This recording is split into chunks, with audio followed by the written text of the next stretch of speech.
Selamat pagi saudara-saudara, apa kabar? Kita berjumpa kembali dalam sapaan dan renungan pagi GKI Salatiga dalam rangkaian kegiatan Bulan Keluarga tanggal 6 Oktober 2022 bersama kami, Budi dan Evelina. Saudara-saudara, mari kita menyatukan hati di dalam doa. Tuhan Yesus, kami mengucap syukur atas perlindungan-Mu yang telah menjaga kami sepanjang malam. Pada pagi ini kami akan membaca dan merenungkan firman-Mu. Kiranya Engkau menolong kami untuk mewujud nyatakan firman-Mu, sehingga kehidupan keluarga kami memuliakan nama-Mu. Di dalam nama Tuhan Yesus yang hadir bersama kami berdoa. Amin. Saudara-saudara, bersama-sama kita membaca firman Tuhan dari Lukas 15 ayat 17 sampai 24. Bagian dari perikop yang diberi judul perumpamaan tentang anak yang hilang. Demikian firman Tuhan. Lalu ia menyadari keadaannya, katanya, "Betapa banyaknya orang upahan Bapakku yang berlimpah-limpah makanannya, tetapi aku di sini mati kelaparan. Aku akan bangkit dan pergi kepada Bapakku dan berkata kepadanya, Bapa, aku telah berdosa terhadap surga dan terhadap Bapa. Aku tidak layak lagi disebutkan anak Bapa. Jadikanlah aku sebagai salah seorang upahan Bapa." Maka bangkitlah ia dan pergi kepada bapaknya. Ketika ia masih jauh, ayahnya telah melihatnya. Lalu tergeraklah hatinya oleh belas kasihan. Ayahnya itu berlari mendapatkan dia, lalu merangkul dan mencium dia. Kata anak itu kepadanya, "Bapa, aku telah berdosa terhadap surga dan terhadap Bapa. Aku tidak layak lagi disebutkan anak Bapa." Tetapi ayah itu berkata kepada hamba-hambanya, "Lekaslah, bawa kemari jubah yang terbaik, pakaikanlah itu kepadanya, dan kenakanlah cincin pada jarinya, dan sepatu pada kakinya. Dan ambillah anak lembu tambun itu, sembelihlah dia, dan marilah kita makan dan bersuka cita. Sebab anakku ini telah mati dan menjadi hidup kembali. Ia telah hilang dan didapat kembali." Maka mulailah mereka bersukaria. Saudara-saudara, renungan kita pagi ini diberi tema beli bensin lagi. Saudara-saudara, firman Tuhan mengingatkan saya dengan pengalaman seorang anak berusia 16 tahun bernama Bob dengan ayahnya. Bob bercerita, pada tahun 1960, ayahnya bekerja sebagai salesman mobil di Stockton. Benda yang menjadi kebanggaan dan sumber kesenangannya adalah mobilnya, sebuah Cadillac tahun 1958. Mobil ini panjang dengan sepasang sirip di ujung belakang yang mencuat tinggi. Ayah Bob merawat mobilnya dengan sangat cermat dan hati-hati. Tidak pernah ia membiarkan mobilnya di luar. Ia selalu menyimpannya di garasi. Tidak pernah lupa ia mencuci dan menggosoknya dengan bahan pengilap. Ayah Bob merawat mobil kebanggaannya dengan sepenuh hati. Bob yang genap berusia 16 tahun baru saja memiliki SIM, dan ayahnya tahu kalau Bob sangat ingin mengemudikan Cadillac miliknya.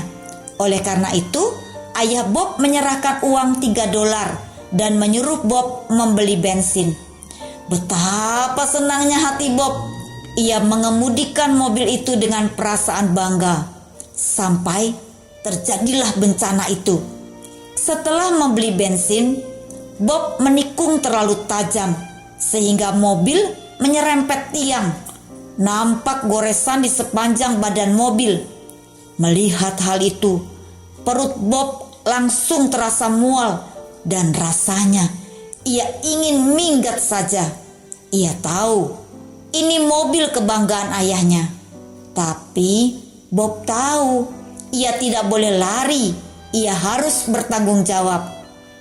Sesampai di rumah, dengan berat hati Bob memberitahu ayahnya tentang musibah yang terjadi.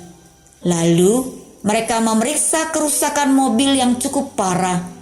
Dengan suara gemetar, Bob berkata, "Apa yang harus aku lakukan, Ayah?" Bob sudah pasrah. Apapun hukumannya, ia sudah siap menerimanya. Ayahnya diam saja, perlahan mengambil dompet dan mengeluarkan uang $2. "Nak, sebaiknya kau kembali ke tempat tadi dan beli bensin lagi." Saudara-saudara, dari pengalaman kita sebagai orang tua, anak kita tidak pernah tidak berbuat salah. Namun dari kisah anak dalam perumpamaan anak yang hilang dan pengalaman Bob, kita diingatkan ketika mereka sudah menyadari kesalahan dan menyesalinya, yang dibutuhkan anak-anak bukanlah kemarahan dan penyesalan, tetapi mereka membutuhkan pemahaman dan penerimaan tanpa syarat. Yang mereka butuhkan bukanlah ancaman jika kesalahan itu terulang lagi, tetapi kepercayaan agar mereka tidak melakukan kesalahan lagi. Hal ini akan mendorong anak-anak bertumbuh menjadi pribadi yang sehat. Ketika mereka melakukan kesalahan, tidak segera menyalahkan pihak lain, tetapi mampu menyadari kesalahan yang diperbuatnya, menyesal dan berani bertanggung jawab. Mereka juga akan bertumbuh menjadi anak yang memiliki hati lembut dan pemaaf ketika suatu saat menghadapi orang yang melakukan kesalahan. Saudara-saudara, harus diakui, tidak mudah menjadi orang tua yang bijak seperti ayah dalam perumpamaan anak yang hilang dan seperti ayah Bob. Oleh karena itu, kita perlu banyak berdoa agar Tuhan memberi kita kesabaran, agar mulut kita tidak segera mengeluarkan kata-kata yang tajam, agar kita diberi kemampuan untuk mengendalikan tindakan sehingga tidak melakukan kekerasan. Sebagai anak, dari tindakan anak di dalam perumpamaan anak yang hilang dan dari Bob, kita diingatkan untuk berani bertanggung jawab ketika melakukan kesalahan. Jangan segera mencari kambing hitam, tetapi menyadari kesalahan yang dilakukan, menyesal dan berani meminta maaf. Hal ini akan membuat kita merasa lega dan bertumbuh menjadi anak-anak Tuhan yang hidup sesuai dengan kehendak-Nya. Kiranya Tuhan menolong para orang tua bertumbuh menjadi orang tua yang bijak dalam mendampingi pertumbuhan anak-anak kita. Kiranya Tuhan menolong anak-anak bertumbuh menjadi anak yang takut akan Tuhan. Amin. Saudara-saudara, mari kita menghadap Tuhan di dalam doa. Tuhan Yesus yang terkasih, dengan kerendahan hati harus kami akui tidak mudah bagi kami untuk bertindak bijak dalam mendampingi pertumbuhan anak-anak kami, apalagi ketika mereka melakukan kesalahan. Kami memohon kiranya Tuhan menolong kami hari lepas hari, semakin dimampukan untuk mengendalikan mulut dan tindakan kami, senantiasa mengingatkan kami bahwa apa yang kami lakukan saat ini akan memiliki pengaruh besar dalam kehidupan masa depan mereka. Tuhan Yesus terkasih, kiranya Engkau juga menolong kami, agar ketika kami melakukan kesalahan, kami memiliki keberanian untuk menyadari, menyesal, dan meminta maaf atas kesalahan yang kami lakukan. Kami berdoa bagi saudara-saudara kami yang melayani dalam kepanitiaan bulan keluarga. Kiranya mereka diberi kesehatan, hikmat, dan kemampuan agar dapat melayani dengan baik, agar apa yang sudah mereka persiapkan dapat menolong kami untuk merasakan kehangatan dalam kehidupan berkeluarga. Tuhan Yesus yang terkasih, kami menyerahkan kehidupan keluarga kami ke dalam tangan-Mu yang penuh kasih, yang akan menyertai, memberkati, dan melindungi keluarga kami. Di dalam nama Tuhan Yesus kami berdoa. Amin.